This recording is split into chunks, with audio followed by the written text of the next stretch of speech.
Hi കൂട്ടുകാരെ, എല്ലാവർക്കും കഥക്കൂട്ട് ടേഴ്സിലേക്ക് സ്വാഗതം. കുട്ടികളുടെ പ്രിയപ്പെട്ട അപ്പൂപ്പനായ സാന്താക്ലോസിനെ കുറിച്ചുള്ള ഒരു കഥ കേൾക്കാം. മഞ്ഞുപോലെ വെളുത്ത താടിയും ചുവന്ന കുറുമ്പൻ തൊപ്പിയും നല്ല ചുവപ്പൻ രോമകുപ്പായവും ഉള്ള അപ്പൂപ്പൻ. കുട്ടികളുടെ പ്രിയപ്പെട്ട ഈ അപ്പൂപ്പന്റെ പേരാണ് സാന്താക്ലോസ്. ലോകമെമ്പാടുമുള്ള കുട്ടികൾക്ക് ക്രിസ്മസ് രാത്രിയിൽ സാന്താക്ലോസ് സമ്മാനങ്ങളുമായി എത്തുമെന്നാണ് വിശ്വാസം. രാത്രിയിൽ ആരും കാണാതെ ഷൂസിനുള്ളിൽ സമ്മാനങ്ങൾ ഒളിപ്പിച്ചു വെച്ച് ഈ അപ്പൂപ്പൻ പോകുമത്രേ. ക്രിസ്മസുമായി ബന്ധപ്പെട്ട ഏറ്റവും പ്രശസ്തമായ പ്രതീകമാണ് സാന്താക്ലോസ്. സെയിന്റ് നിക്കോളാസ് എന്ന പേരിൽ നിന്നാണ് സാന്താക്ലോസ് എന്ന വാക്കുണ്ടായത്. ക്രൈസ്തവ സഭയിലെ വിശുദ്ധനാണ് സെയിന്റ് നിക്കോളാസ്. കുട്ടികളോട് ഏറെ ഇഷ്ടമുണ്ടായിരുന്ന അദ്ദേഹം പാവപ്പെട്ട കുട്ടികൾക്ക് സമ്മാനവുമായി പോകാറുണ്ടായിരുന്നത്രേ.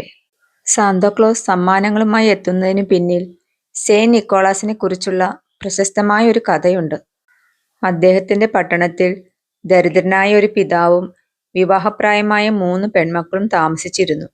പെൺമക്കളെ കെട്ടിച്ചയക്കാൻ പണമില്ലാതെ ആ പിതാവ് കഷ്ടപ്പെടുന്ന കാര്യമറിഞ്ഞ നിക്കോളാസ് അവരെ സഹായിക്കാൻ തീരുമാനിച്ചു.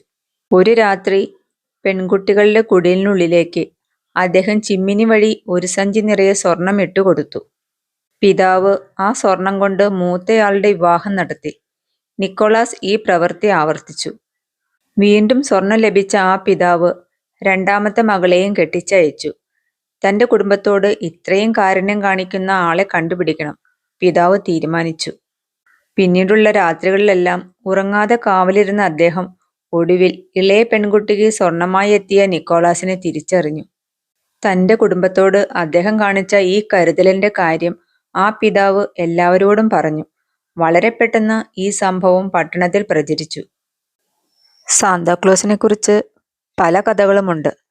ഉത്തരധ്രുവത്തിലുള്ള സാന്താക്ലോസ് വർഷം മുഴുവൻ കളിപ്പാട്ടങ്ങൾ ഉണ്ടാക്കുമത്രേ.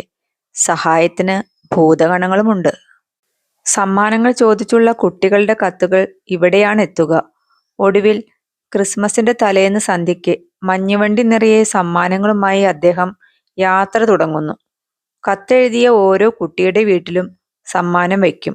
അവർ തനിക്കായി കരുതിയിട്ടുള്ള പാലും ബിസ്ക്കറ്റും കഴിച്ച് യാത്ര തുടരും. കൂട്ടുകാരെ, നിങ്ങൾക്ക് ഈ കഥ ഇഷ്ടമായോ? ഇഷ്ടമായെങ്കിൽ ഒരു ലൈക്ക് തരണം കേട്ടോ. ഇനി അടുത്ത കഥയുമായി വരുന്നവരെ ബൈ.